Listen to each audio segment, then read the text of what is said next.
the Agile brand.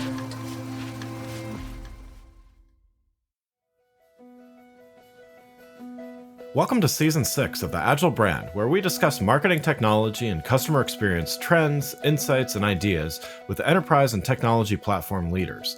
We focus on the people, processes, data, and platforms that make brands successful, scalable, customer-focused, and sustainable. This is what makes an Agile brand. I'm your host, Greg Kihlstrom, advising Fortune 1000 brands on MarTech, marketing operations, and CX, best-selling author and speaker. The Agile Brand Podcast is brought to you by TechSystems, an industry leader in full-stack technology services, talent services, and real-world application. For more information, go to teksystems.com. Now let's get on to the show. Today we're going to talk about the innovative use of AI in driving product-led growth with Sonal Mane, Senior Director of Experience and Growth at Databricks. Sonal, welcome to the show. Thanks, Greg. How are you doing? Good. Let's get started with you telling us a little bit about your role at Databricks. Yes, absolutely. First off, thanks for having me on the podcast. And, in the little bit of research that I've done, congratulations on your 500 plus episodes. So thank you. Phenomenal to see the growth and, the relevance of the topics.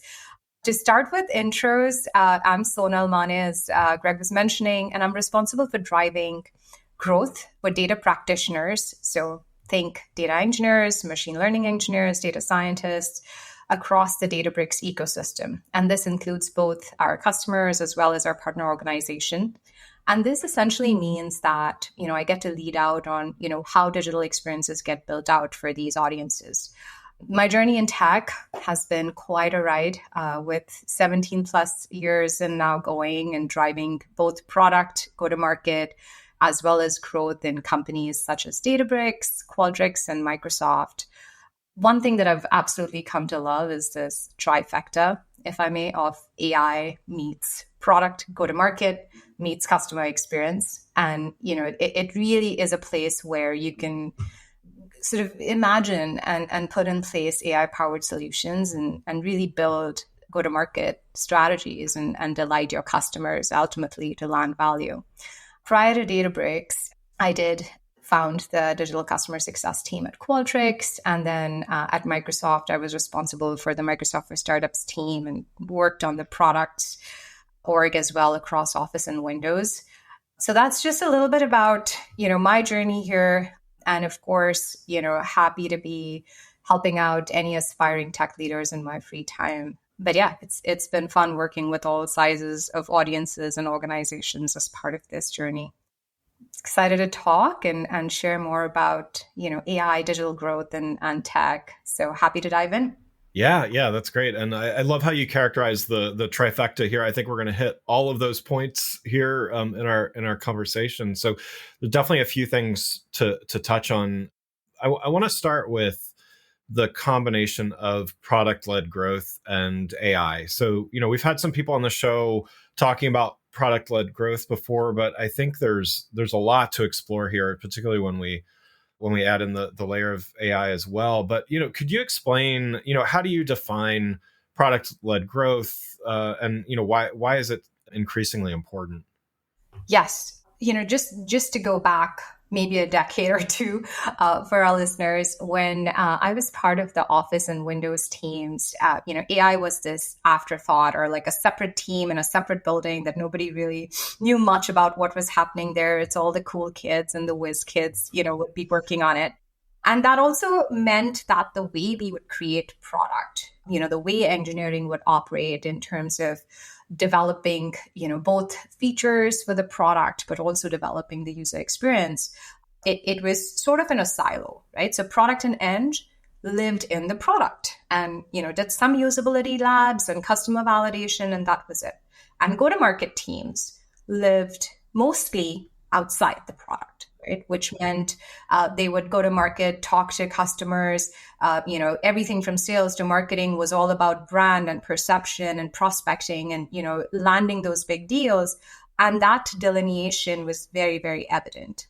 And as I've reflected in the past, even just the past 3 years, with the infusion of AI, now available to everyone, Not only can you build your infrastructure, so think your backend schema to your data architecture to then building out the user experience itself, AI can now power pretty much the full stack, but it can also power out of product growth strategies. And often the common ground and why that happens is data, right? So you need customer data when you're thinking about what is the next, user experience that we want to build and evolve the product to. In the same way that you need, customer data to understand, okay, how do I crack this deal, or how do I get through into this particular prospect that I'm trying to reach? What are their user, behaviors and patterns? What have they used? So data being that common ground more so than AI has created this sort of infusion, where AI is now available as a solution and creates this common ground, right? And so what that does is, be it product-led growth or sales-led growth, depending on whatever strategy you're taking advantage of, you can actually build solutions for your go-to-market teams around account intelligence and growth scores the same way that you can actually build features that are contextually available to your users. So it's spanning this entire life cycle of the customer. And said differently, when you think about product-led growth, what it has evolved into is this AI-powered cross-functional go-to-market strategy, right? It's no longer just, hey, we're going to use product as a driver of acquisition. And yes, that is the heart of it. So if you ask me conceptually, product-led growth, pretty much is where we use the product to drive both acquisition and retention, and then finally expansion of our customers. But really, it's evolved past that to where it's now, hitting across all the different layers of an organization. The product still being the nucleus, right? Still being that sort of primary driver of user adoption, of driving revenue. But it's sort of taking over what one might think of as traditional sales or marketing efforts. It's almost creating this, sort of fluid layer across organizations. Yeah. You touched on the concept of contextual UX. I want to get to that in a second, but before I do that, just to talk about data, and certainly I'm talking to someone from the right company to have this conversation. It seems like we're in a great position right now with AI, because I think you're saying the same, is we have this data as the foundation, right? Whether machines are using it or humans are using it, humans can use it and get insights from it, just like AI can as well. But really, it's good data is at the foundation of all of that. Is that, would you agree with that? 100%. And, any AI driven initiative, be it, on the product or the engineering side or the sales or the marketing side, if you're thinking about modern user experiences, if you're thinking about, geez, how do I optimize my trial? Like every single problem, really comes back to, well, how integrated is your data? Are you thinking about user engagement? Are you thinking about, where do your users go even before they hear about your brand? So just everything from that sort of brand awareness, top of the funnel marketing, down to then customer success and adoption, and really driving that sort of expanded multi-product experience, and then closing it out with this viral growth loop that you might be building, like all of the above, right? Whatever your strategy is, data really is at the core of it. The advantage, and I know you mentioned, being at the right company. I mean, data and AI is really what we live and breathe as part of our data intelligence platform. And one of the things we pride ourselves in is this ability to work on the customer data. So it's not really about, let's reshape or rethink, what data assets you have, but really let's bring in and start working with your existing data as a customer. And to me, that's really powerful, this ability to work with structured as well as unstructured data, because as we know it, there's lots and lots of different sources, right? Everything from a podcast like this one to user patterns and clicks on a website. Like data can be in many shapes and forms. And so solutions that really thrive in this space are the ones that help you synergize it across different sources. And then on top of that, be able to actually understand your customer to then build, that sort of product-led growth solution. And so we're going to link to a blog post that you recently wrote in the show notes, and where you're talking a little bit more about product-led growth and AI and some other things as well. But you had touched on earlier the idea of contextual UX, but I'd love to get a definition of it, as well as where's the value in contextual UX. Yeah, if we think about a typical user experience, so when you look at Google Docs, or if you look at Figma, or even if you're looking at if you're using Lucid to create workflows, a lot of times these user interfaces have mastered this whole idea of contextual UX to the point where you're not really thinking about the user experience as much as you're thinking about getting your work done. So the number one thing when we think about contextual UX is this idea that you're tailoring that front end or that user experience based on the user's context, right? What is their behavior? What is their persona? Are they a student? Are they an enterprise worker? Are they a developer? What are their preferences and needs? And what do they need at what point in time? It's interesting. I was actually building out a workflow in Lucid recently, and it's been a while since I did that. And it was super easy. There were tons of templates. So I was able to kind of draw from sample data and then be able to, real time, as I think about the workflow. And this is just a very tactical example, but brings to life the point that I don't know what the next block is that I'm going to need if I'm, just rethinking this workflow on the fly. And so is it a square? Is it a diamond decision box? And so as you think about the contextual UX coming to life, really that's what it is, predicting the user's needs, surfacing that relevant feature. So, showing me that, hey, these are like your 4 options. Which one do you want, right? But limiting them in a way that they're relevant.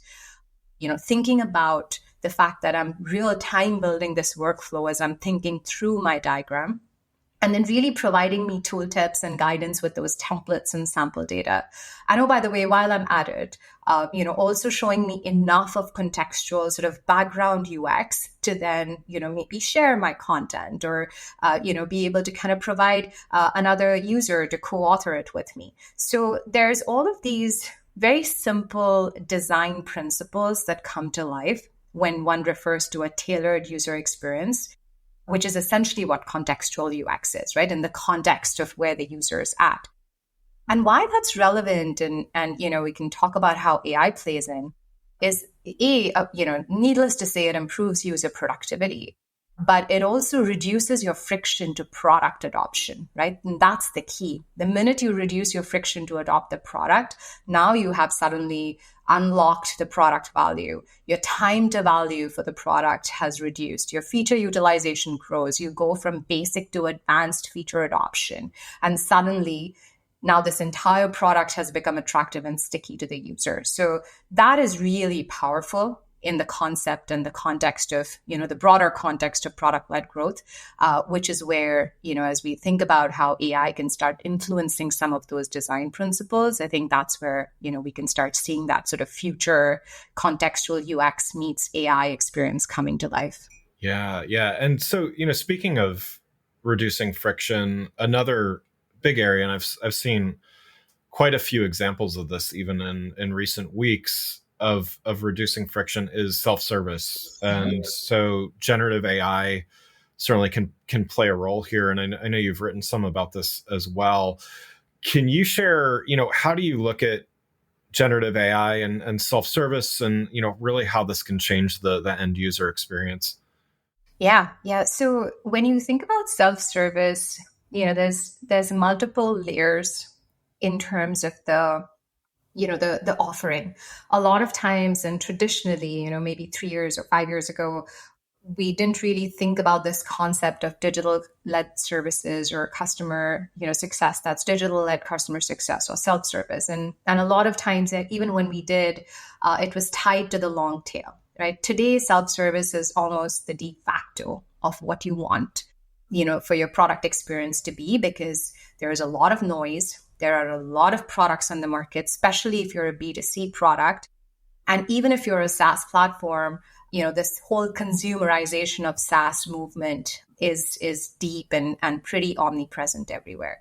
And so with that in mind, self-service has sort of become this, much like AI, almost like a basic need for how and when we think about product development. So what is self-service, right? So one is, when a customer comes in, or when a prospect comes in, it really starts with when they hear about the brand for the first time. What is their first landing page experience on your website? What are they reading and seeing? Everything from that first click to then, activating your trial, converting your trial and converting into, let's say, a paid user, or then, coming in with like a larger enterprise license. All of these different scenarios and purchase paths can be augmented by what one might think of as a natural, dynamic, and context aware, again, going back to that contextual UX experience, conversational almost interface, right? So we're generating everything from personalized, landing pages and tutorials, guides that might be available, based on who you are. I don't want to show my data engineering personas or users the same kind of content that I want to show my data scientists. They both operate in different worlds. And so yes, data is the common denominator, but with my feature set, they might care about a completely different feature set where model serving and fine tuning would be way more relevant for the data scientist. And so I should surface to him what that might look like, right? And for my analyst, I might want to show them what custom reports and visualizations might look like.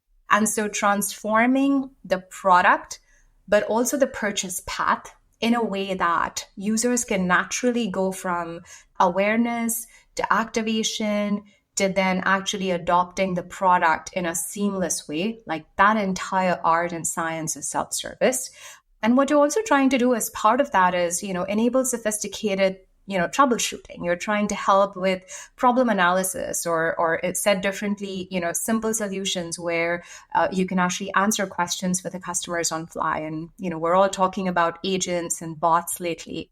And so all of those sort of experiences, which could be digital led, would be woven into self-service. But that's where, like, it's not just limited to, hey, I have a bot and I have an onboarding tutorial and I'm successful. That's great. You have a great onboarding experience. That's tailored. That's awesome. But have you thought about personalized product recommendations? Have you thought about adaptive learning paths as part of your, academy or educational website where you're enabling your users? Have you thought about how you communicate with your end users, be it through your campaigns or be it through notifications? What are their preferences? So every single aspect, again, is touched when we think about self-service and personalization, in fact. And I would say a key backbone of self-service is this whole art of predictive and personalized messaging, where you're trying to reach users at the right time and help them, get to that next step in their evolution. Yeah, and it sounds like definitely super important for that personalization and customization on the end customer experience, but also, you touched on some things as far as internal, because a lot of the hurdles that organizations face are those internal, whether it's process, people, process, platform, whatever it is, sometimes all of the above. So, I mean, would you say then, personalizing the experience for the internal teams is as important? Yeah, 100%. And that, that in and of itself is a very, very deep statement when you say personalizing the experience, because where my head goes then is, well, I'm a account executive, and I have my account intelligence dashboard, which only shows me my top 10 accounts, and what is my next best action. That's a great example of a Gen AI powered experience. But at the same time, we can also do simple things like, especially now with all the LLMs, automating content creation, Q&A within the product, test case quality assurance. We can do personalized trainings, one-to-many, activities that include both live and recorded webinars and workshops. Lots of segmentation analysis, cohort analysis can be done on the backs of like with Databricks, for instance, Genie is one of our features that will literally let you talk to your data and ask questions as if you're a business user without even ever having to need an analyst, to build all the fancy dashboards. So there's a ton more beyond what the experience of a day-to-day employee looks like, and then assisting those employees with all of these, sort of technologies that come to life. So yes, absolutely.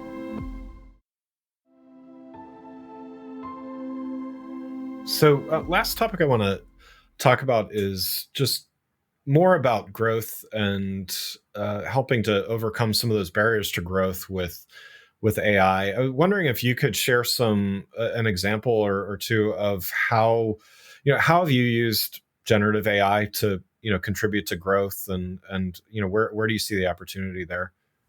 Yes, absolutely. So there's, just to anchor back, there are like a ton of different barriers. And just because there are barriers doesn't mean you wait for everything to be Right. perfect. We live in a really fast world where if your data isn't in the best shape, or if you don't have your customer 360 user 360 data integration, there are still things you could be doing, with your existing data, though they might be limited. You could still work on ensuring that, in the smaller data sets that you have, you can start building out solutions. And at the end of the day, it's all about proving value to the rest of the organization, and landing those investments in terms of both removal of that sort of tech debt, but also bringing those data silos together. So I'll just start with that, like tons of barriers, right? Including ethical, legal implications, including things like integration across silos, privacy, data security, and on all of the above. Assuming that that's all taken care of, and we had to go through our fair share of, reviews with our legal team. Right. The word personalized would always bring a ton of red flags. Right. So the pain is real for anyone trying to implement. But if you think about, really 2 or 3 simple solutions that are pretty powerful, one of them has been building out AI-powered assistants in our product, and really significantly reducing our response times, both from a support but also from a product adoption perspective. So typically what would have been a ticket, now the bot will actually serve up. That's likely the single most common scenario across a lot of companies these days. If you think about some of the releases we've had in the past few months, building out our open source DBRX large language model was a huge release for us. As a result of that, what that also meant is we could actually have an interactive customer engagement interface that could help with smart recommendations, content generation, and really power like a conversation with our users while they're in the product. So yes, for the bot, but then really bringing in DBRX as the LLM at the back end was very, very powerful. From a data privacy perspective, we eat our own dog food, so we'll actually use things like Unity Catalog to actually ensure governance. And then, if you're thinking about, what are some of the ways that you can actually personalize, it's not just about, persona development, brand and voice. Yes, those are important, but really honing in on segments. And AI is the single biggest unlock when it comes to hyper personalized comms, or, personalized product experiences or analytics.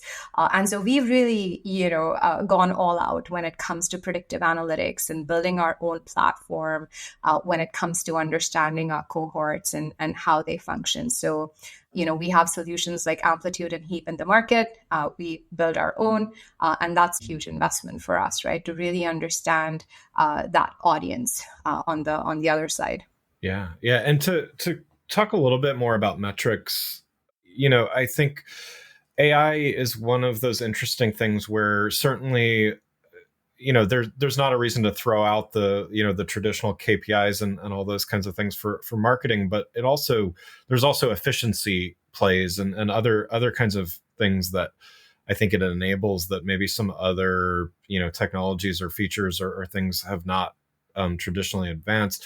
How do you look at measurement, and what kind of metrics or indicators are you using to measure success of AI driven initiatives? That's a great question. And, done right, this is something we we talk about internally, like done right, AI and self-service are both invisible.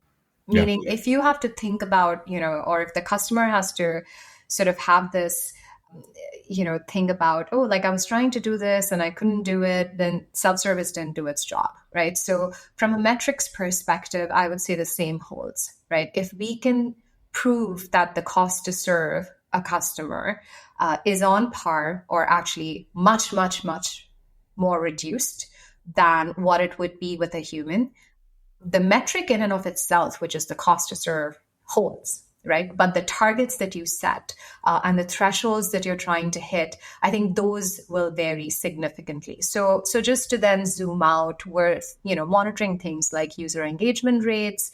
We're thinking about what's the time to value for new customers. It used to be a significant amount of time to where now it's a matter of minutes based on a few recent releases we've had.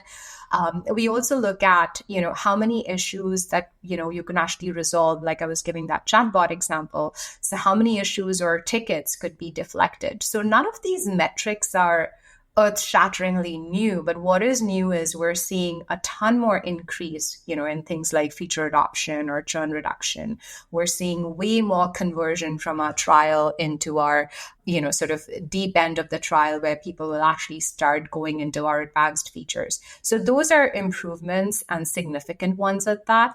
But really from a bread and butter metrics perspective, consumption, user activation rates, monthly active users, those are very much still the bread and butter. Yeah. Well, Sonal, thanks so much for joining today. One more question here before we wrap up. We've talked about quite a few different topics here, but all some common threads here. What are some of the emerging trends that you're seeing in using AI for product-led growth, and how should companies prepare to integrate these advancements to stay competitive? Yeah, like we were discussing earlier, Greg, it all starts with the data. So to me, it has always been a parallel track of sanitizing and creating the infrastructure aspect as much as building out the customer facing solution, be it through comms or through the product. So the first tip I would say is, try and make sure that you have your data teams or your engineering teams bought in and your support teams bought in when it comes to things like, integrations across the different data silos. So that's number one.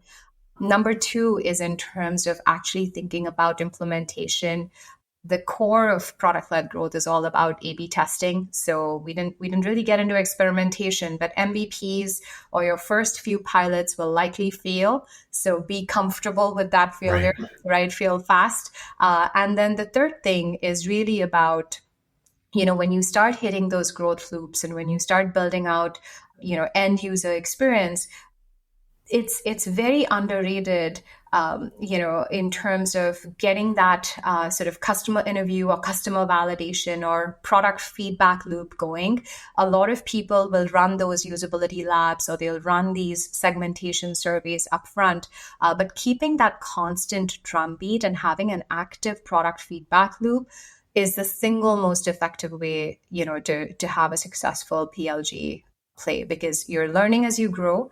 And as your users engage, they advance. And so it's sort of this sort of win-win solution when you try to think about improving the user experience as well as the product hand in hand, with your customers. And the most successful companies have cracked that. In terms of emerging trends in the use of AI, like we talked about, everything from infrastructure, your customer 360, your user 360, your support, how customers engage and interact with your product, all the way down to, your personalization of your segments and cohorts. Like every single thing can be an AI powered solution. The one thing I do, often think about is like, do you really need this beefed up data science team? No, you don't. You actually need a mix of personalities or mix of thought leaders in the room. You might need a few data scientists, a few data engineers, but don't undermine the skills that you already have on your team. AI is something that you could also self-learn. So that's just my 2 cents on, the future of AI, both from a, organizational team upskilling development perspective, but then also in terms of future emerging trends, we're seeing it cut across pretty much every aspect of PLG.